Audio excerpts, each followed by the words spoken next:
Pen म्हणजे ना, मला हे गाणं कधीच माझ्या आयुष्यात बनवायचं नव्हतं आणि ज्याच्यासाठी मी बनवलं त्याला बी हे असले गाणे आवडत नाही, म्हणजे नव्हते आवडत नाही का. तर मग आम्ही दोघं लय होतो ॲक्टिव्ह म्युझिकमध्ये. तुझं हो मी माझा होमी हा संकेत RIP माझी.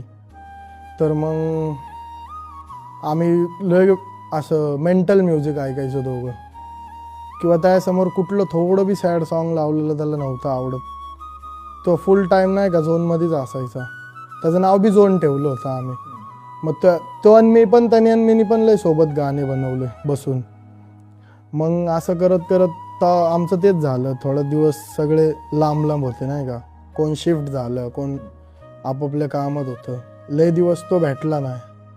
मग एक दिवशी तो भेटायला आला आणि भेटलो आम्ही, बसलो, फिरून बिरून आलो गाडीत. 6-7 घंटे सोबत होतो आम्ही. मग त्या 5-6 दिवसानंतर, आणि तेव्हा जाताना तो ओके होता एकदम, असं काहीच झळकलं नाही त्याच्यात. आणि त्या 5-6 दिवसांनी मी वरती होतो घाटात, मुळशी साईडला. तर रेंज नव्हती व्यवस्थित, पण मला फोन येत होते लय.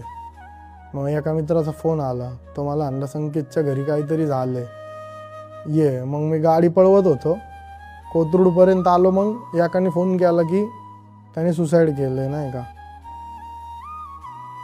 ठीक आहे, पहिलं तर आठवण आली त्या फादरची नाही का. त्या फादरचा लय जीव आहे त्याच्यावरती. तर मग झालं हे सगळं, जास्ती काही बोलायची बात नाही. मग सगळ्या गोष्टी पार पडत गेल्या. मग थोडे दिवस लय डाऊन होतो नाही का. मग भेटत नव्हतो कोणाला. मग मी तसे गाणे ऐकायला लागलो नाही का, जे त्याला नव्हते आवडत. मग तसे गाणे ऐकलेले दिवस. टेक्सास साईडला तो जॉनरा, ज्या म्हणजे पेन जसं गाणं आहे ना, तसं टेक्सास साईडला एक आर्टिस्ट आहे, किंवा लय आर्टिस्ट म्हणता येईल. टेक्सासला ती म्युझिक लय चालती. मग ते ऐकायला लागलो मी लय दिवस.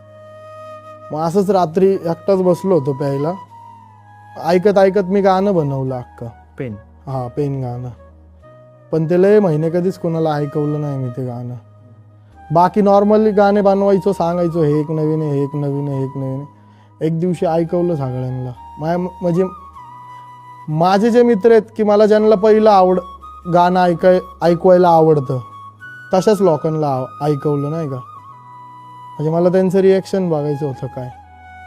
मग ते सगळे थोडेसे हँग झाले, पण ते म्हणले, म्हणजे त्यांना काय बोलू कळालंच नाही का. तर मग मग आम्ही ते गाणं ठेवलं आणि मी म्हणलं की हे ऐकायसाठी बनवलं गाणं.